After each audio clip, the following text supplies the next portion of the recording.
you went to Mercedes already, right? Yes, we went there yesterday. And How was that? it was great for them. The waves are really big. Why there. you didn't go? I did, but then Out in the water. She cried. I cried because the waves are like, oh my gosh, they're so big for me. Oh, they're too big. I've never surfed before. You have to You teach should. me. You'll enjoy. Yeah. You guys come here often to Camarines Norte? Occasionally, just when there is help. And Once a year. holiday. 35 years. Yeah. It's my third also. So. It's my second time. Josh, Jay, and Claire all work in Manila, but they make up for long office hours by spending regular vacations here at the surf. We're all first-timers to the Calaguas group of islands, so excitement is high in the air.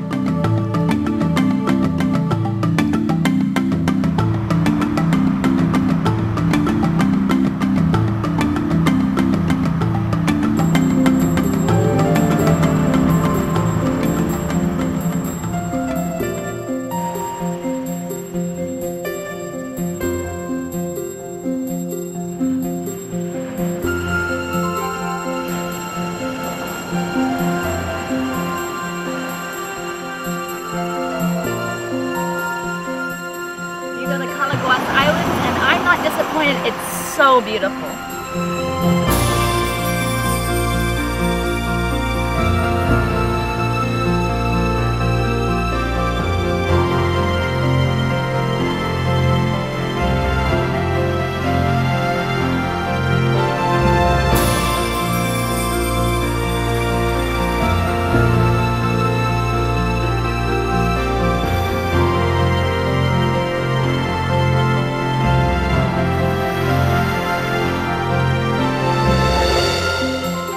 In the sun and sand, a thought comes to mind.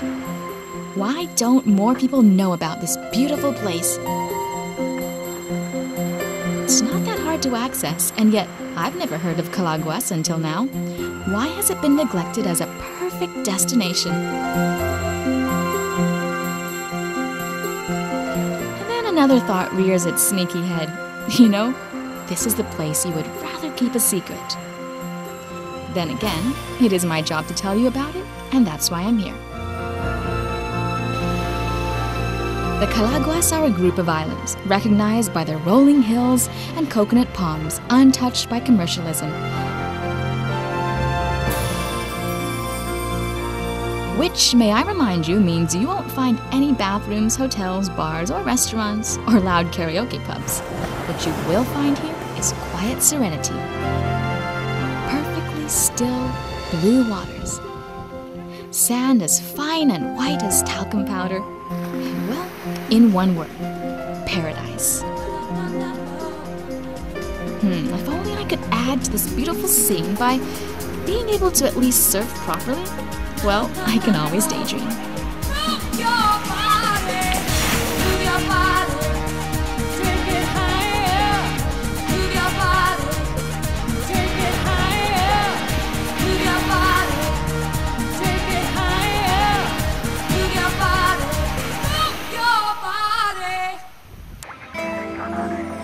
My last night in Camarines Norte, and I wonder what else there is to do here. I return to Bagasbas Beach before the sun goes down and chance upon two foreigners, Mike and John, who apparently live here. What on earth would they be doing in this tiny little town? Kiteboarding, that's what. Mike and John run a kiteboarding business, another attraction here on the beach and Diet, besides the resident and visiting surfers. It's a rare sight to see, so of course I have to bombard them with questions. And Mike kindly answers each one. Yeah, right now we're just rigging the kite, getting it ready to go. Hopefully it will go. You've been here for 9 years? I've lived in Bagasbas for 9 years, yeah. My wife is from here. I like the community and the people, and decided to start a kiteboarding business. Now we're doing a lot of this, trying to help promote tourism coming into here. And we're going to be building a resort all the way down on the south end of the beach, starting probably next month. Been here ever since. Right now we're just going to get the kite standing up and hopefully there's enough wind to get it going. All right. Yep. Is it ready to go now?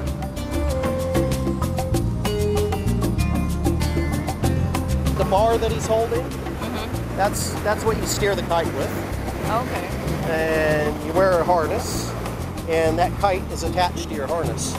So it's pulling you. Right. It's pulling you from here. The only thing that bar is for is to steer the kite. Kiteboarding is basically using the kite as a sail, as if you were on a sailboat or if you were windsurfing. It's a combination of, you could call it like wakeboarding and flying a kite. Yeah. It takes a little bit of getting used to, because it's a very three-dimensional sport, because you're riding over waves and all that, so you're in motion one direction, you're having to control the kite at the same time, and so you're doing a lot of things at once. But once you get the general idea of it, it all comes together. He was over in Boracay and decided he wanted to try someplace different. He looked at a map and saw Diet and goes, there's got to be wind there, and showed up on our doorstep. Oh, really? So he and I have been friends ever since.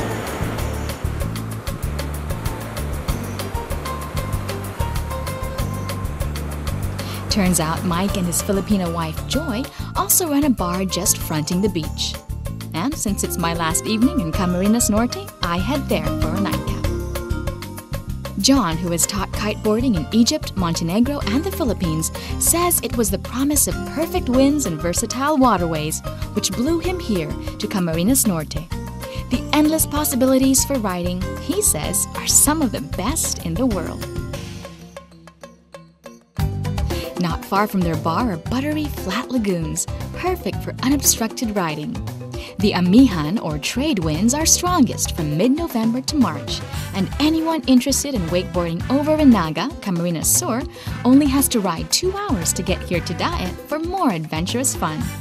Whereas other kiteboarding destinations like Boracay may be full of water sports enthusiasts riding the tide, Daet is ideal because there's no traffic at sea here. I want to see our place develop. The tourism industry, I'd love to see it develop here and everything, and I just hope that it develops properly. We've got island after island after island and just a lot more diversity. Yeah. There's some excellent snorkeling places. Well, I hope you guys do well in your new business. Cheers. Thank you for taking me around and showing me how to... Thank you. Besides the kiteboarding, they also plan to build a resort on the beach which will cater to tourists looking for a comfortable place to stay. With a speedboat to get people around for island hopping, visitors will enjoy many more sides of this place. Mike continues to tell me the lessons he's learned living with the locals, the life he has come to love and put up with out here in quiet, sleepy Daet, and the hopes he has that someday Camarines Norte will open up more to other people who just haven't discovered it yet. Yes, as much as I like the secluded feel of islands here like Calaguas and Apuao, I also hope, for the economy's sake, that other travelers will find a comfort zone here in Camarines Norte. I certainly have.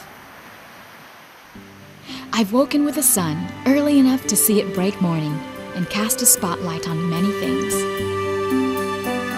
I found happiness in just being touched by the force of waves, kissed by the rushing wind.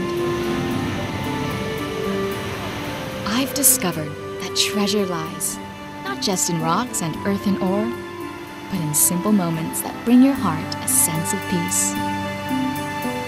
I've sensed a pride in my beautiful islands, something I've wanted to feel a long, long time. And I've learned that in my wanderings, there's always somewhere I can come home to.